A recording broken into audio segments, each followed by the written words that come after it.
Selamat pagi, salam sehat untuk kita semua.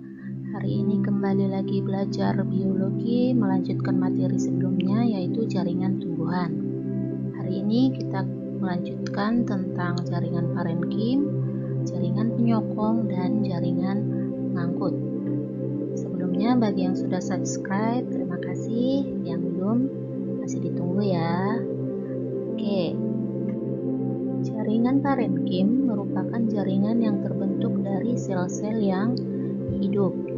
Selnya hidup dengan struktur morfologi yang bervariasi, bentuknya bervariasi. Jaringan ini bertanggung jawab terhadap segala jenis fisiologi, segala proses fisiologi pada tumbuhan. Kemudian jaringan parenkim disebut juga sebagai jaringan dasar karena terdapat pada hampir setiap bagian tumbuhan. Misalnya pada akar dan batang terdapat di antara epidermis dan jaringan pengangkut, pada daun terdapat di mesofil daun, pada biji dan buah sebagai penyimpan cadangan makanan. Berikut ini adalah ciri-ciri dari jaringan parenkim. Yang pertama, memiliki inti sel dan banyak vakuola. Ini adalah vakuola. Di parenkim banyak vakuola karena peranannya menyimpan cadangan makanan. Kemudian, parenkim merupakan sel yang hidup, ukurannya besar, pada umumnya dindingnya tipis, dan berbentuk polyhedron atau berbentuk bervariasi. Jadi antara satu bentuk parenkim dengan yang lain itu berbeda-beda. Kemudian memiliki ruang antar sel sehingga letak sel tidak rapat. Ini kita lihat antara satu sel dengan sel lain ada ruang antar sel. Dan bersifat meristematik. Kemarin sudah kita pelajari apa itu meristematik, yaitu aktif membelah karena sel-selnya berperan dalam regenerasi. Artinya apabila terjadi luka pada bagian tumbuhan, maka parenkimlah yang berperan untuk beregenerasi jaringan tersebut supaya bagus kembali. Berdasarkan fungsinya, parenkim dibedakan menjadi 6 jenis. Yang pertama adalah parenkim asimilasi yang melakukan proses fotosintesis. Ini disebut juga dengan klorenkim. Kenapa disebut klorenkim? Karena pada parenkim ini terdapat klorofil. Jadi parenkim asimilasi dijumpai pada daun. Yang kedua adalah parenkim penimbun. Yang ditimbunnya apa? Cadangan makanan. Contoh pada buah-buahan, umbi-umbian, pada batang yang menyimpan cadangan makanan. Kemudian parenkim air adalah mampu menyimpan air. Ini dijumpai pada tumbuhan menempel epifit atau tumbuhan yang habitatnya di tempat yang kering. Contohnya bunga anggrek, kaktus, dan lain-lain. Kemudian parenkim udara atau aerenkim adalah mampu menyimpan udara. Contohnya pada tumbuhan yang hidup di air, teratai, eceng gondok, dan lain-lain. Kemudian ada parenkim pengangkut, terdapat di sekitar xilem dan floem. Berarti kita jumpai pada akar, juga pada batang.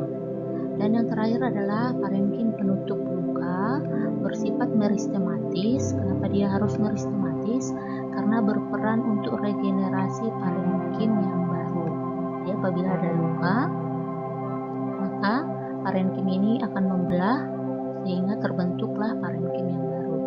Ini adalah beberapa contoh gambaran parenkim. Ini gambar parenkim secara umum. Kemudian ini adalah gambaran aerenkim. Aerenkim tadi apa? Parenkim yang mampu menyimpan udara di sini. Kemudian ini adalah contohnya parenkim penimbun. Di sini ada ditimbunnya tepung, misalnya pada kentang, ubi.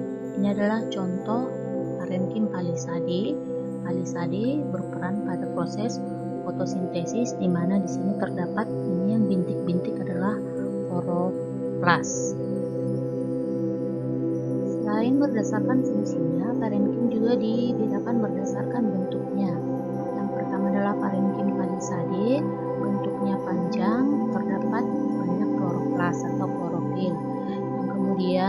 adalah parenkim bunga karang, bentuknya tidak teratur. Ini juga terdapat pada daun. Jadi Palisade dan bunga karang ini adalah parenkim yang terdapat pada daun.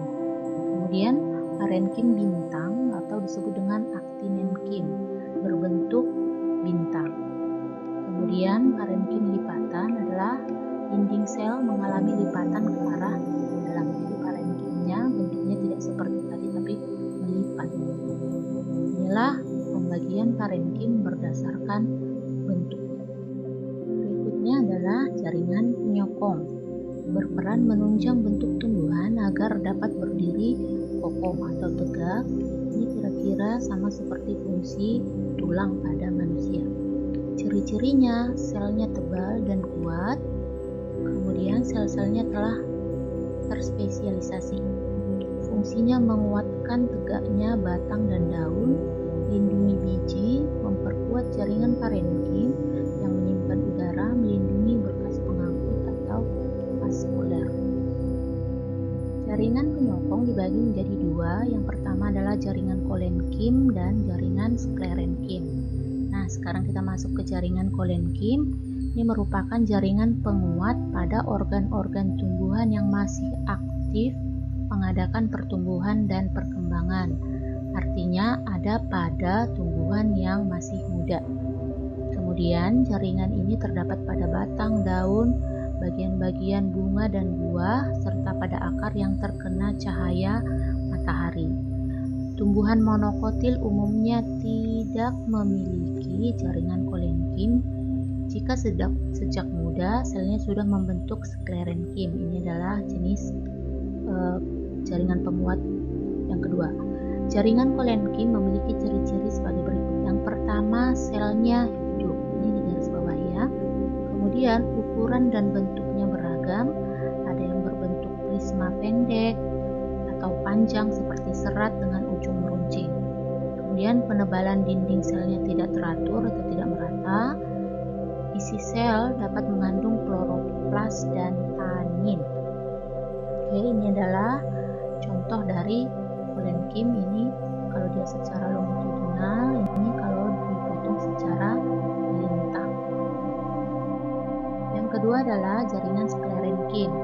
Ini merupakan jaringan penguat pada tumbuhan yang sudah berhenti melakukan pertumbuhan dan perkembangan. Oke, ini adalah kebalikan dari kolenkim tadi.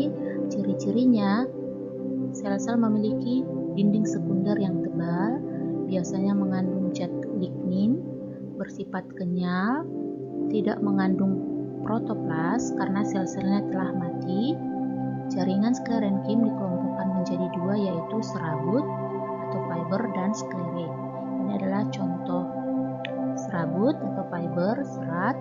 Ini adalah contoh sklerit. Ada 5 jenis sklerit. Ada yang berbentuk branki atau seperti insang, ada yang bentuk makro seperti batang, ada yang bentuk osteo seperti tulang, ada yang membentuk astro seperti bintang, dan ada yang filiform seperti benang. Seperti yang sudah disebutkan sebelumnya bahwa sklerenkim dibagi menjadi dua, yaitu serat atau serabut atau fiber dan sklerit. Serat merupakan sel-sel yang panjang dan sempit, sering ditemukan pada berkas, jalinan atau silinder berongga. Paling sering ditemukan di jaringan pembuluh atau jaringan dasar. Menurut tempatnya, terdapat serat xilem berada di jaringan pembuluh dan serat ekstraxilem apabila di luar jaringan serabut xilem. Kemudian sklerit merupakan sekelompok sel keras di antara sel parenkim dan sekelilingnya, terdapat sebagai idioblas. Setelah sel menjadi dewasa, sel mati atau disebut dengan sel batu.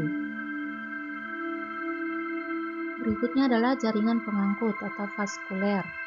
Jaringan pengangkut adalah jaringan pada tumbuhan tingkat tinggi yang berfungsi mengangkut air dan garam-garam mineral serta zat-zat makanan hasil fotosintesis. Ada dua jenis, yaitu xilem dan floem.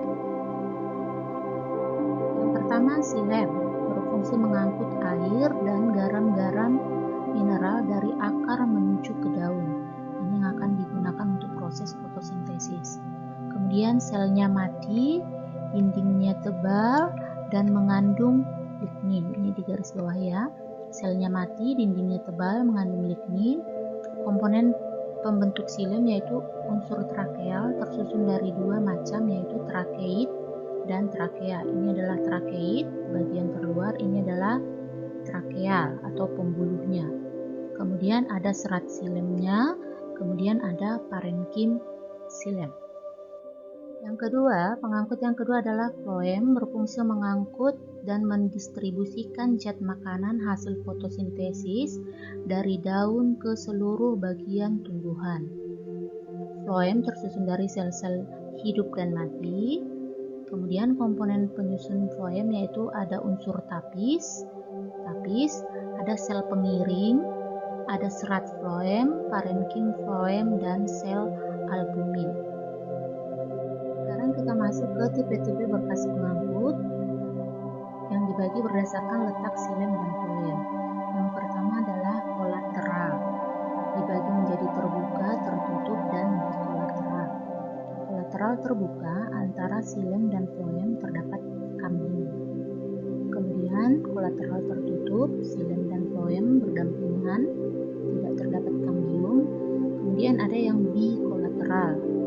Xilem berada di antara dua floem, yaitu floem luar dan floem dalam, juga berantara di dua jenis kambium, kambium luar dan kambium dalam, maka disebut dengan bikolateral. Kemudian ada yang bersifat konsentris, dibagi dua juga, ketika xilem dikelilingi oleh floem atau sebaliknya. Ini adalah xilem, bagian luar dalam, bagian luar adalah floem. Ketika xilem dikelilingi oleh floem disebut dengan amfikrigal, atau sebaliknya, ketika floem dikelilingi oleh xilem disebut dengan amfifasal. Dua jenis ini bertipe konsentris. Yang terakhir adalah tipe radial, ketika letak floem dan xilem saling bergantian. Floem, xilem, floem, xilem, floem, xilem disebut dengan tipe radial. Oke, ada tipe kolateral, ada 3, terbuka, tertutup, bikolateral. Ada tipe konsentris, 2, amfikribal dan amfifasal, dan tipe radial. Oke, sampai di sini pelajaran kita hari ini. Kita sudah membahas 3 jenis jaringan tambahan dari bagian pertama. Semoga dapat dipahami, tetap semangat belajar, dan sampai jumpa di materi selanjutnya.